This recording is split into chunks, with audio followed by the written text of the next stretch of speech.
सांपों के संपूर्ण कुल विनाश के लिए जन्मेजय ने किया था सर्पमेघ यंत्र। सर्पमेघ यज्ञ ये घटना महाभारत युद्ध के कुछ सालों बाद की है। महाभारत युद्ध के उपरांत पांडव राज्य छोड़कर हिमालय जाने लगे तो उन्होंने अपने शासन का भार अभिमन्यु के पुत्र परीक्षित राजा परीक्षित को दे दिया। परीक्षित ने पांडवों की वंश परंपरा को आगे बढ़ाया, लेकिन उसी समय धरती पर कलयुग का आगमन हो गया। कलयुग ने कलयुग ने छल द्वारा परीक्षित से स्वर्ण में रहने का स्थान मांग लिया। एक दिन मन उदा एक दिन मन उदास होने पर राजा परीक्षित शिकार के लिए जंगल गए। शिकार खेलते खेलते वह ऋषि शमीक के आश्रम से होकर गुजरे। ऋषि उस वक्त ब्रह्म ध्यान में बैठे हुए थे। उन्होंने राजा की ओर ध्यान नहीं दिया। उसी समय में राजा के मुकुट में बैठे कलयुग ने अपना कमाल दिखा दिया, जिसकी वजह से परीक्षित को ऋषि पर बहुत तेज क्रोध आया। उसी क्रोध के फलस्वरूप उन्होंने ऋषि के गले में एक मरा हुआ सांप डाल दिया।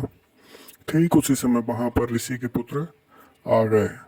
उन्होंने जब अपने पिता के गले में सांप को देखा तो क्रोध में आ गए और श्राप दे दिया कि मेरे पिता के गले में सांप डालने वाले को आज से 7वें दिन सांप के डसने के कारण उसकी मृत्यु हो जाएगी। राजा ने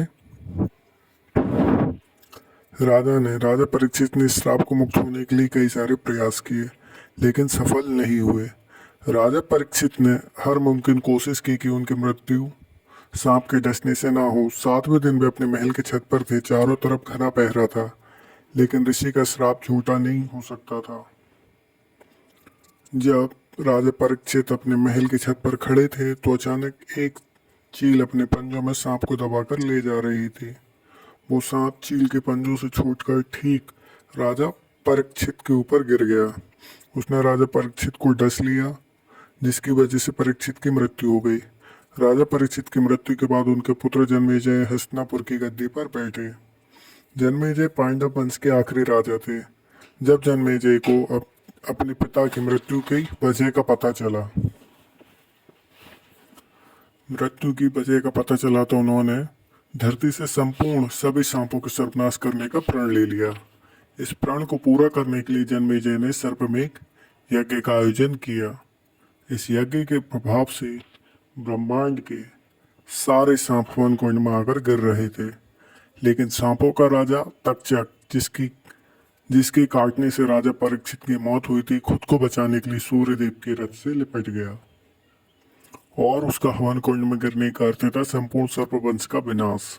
सर्पवंश की रक्षा के लिए देवताओं ने जन्मेजय से अनुरोध किया कि वे यज्ञ को रोक दें, लेकिन जन्मेजय अपने पिता की मृत्यु का प्रतिशोध लेना चाहते थे। उन्होंने यज्ञ रोकने से इनकार कर दिया। तब जन्मेजय को नाग यज्ञ को रोकने के लिए अस्तिका मुनि का हस्तक्षेप करना पड़ा। उनके पिता ब्राह्मण और माँ एक नाग कन्या थी। अस्तिका मुनि ने बात जन्मेजय को माननी पड़ी। अस्तिका मुनि की बात जन्मेजय को माननी पड़ी और सर्पमेघ यज्ञ को रोकना पड़ा। इस तरह तक्षक और सर्पवंश का अस्तित्व बचाया जा सका। यह यज्ञ उत्तर प्रदेश के लखीमपुर खीरी से 7 किलोमीटर दूर स्थित देवकली में हुआ था। अब वहाँ उस कुंड में पानी भरा जाता है। मान्यता है कि उस कुंड की मिट्टी नाग पंचमी वाले दिन घर में लाकर रखने से किसी भी सांप या विषदायक जंतु नहीं आते।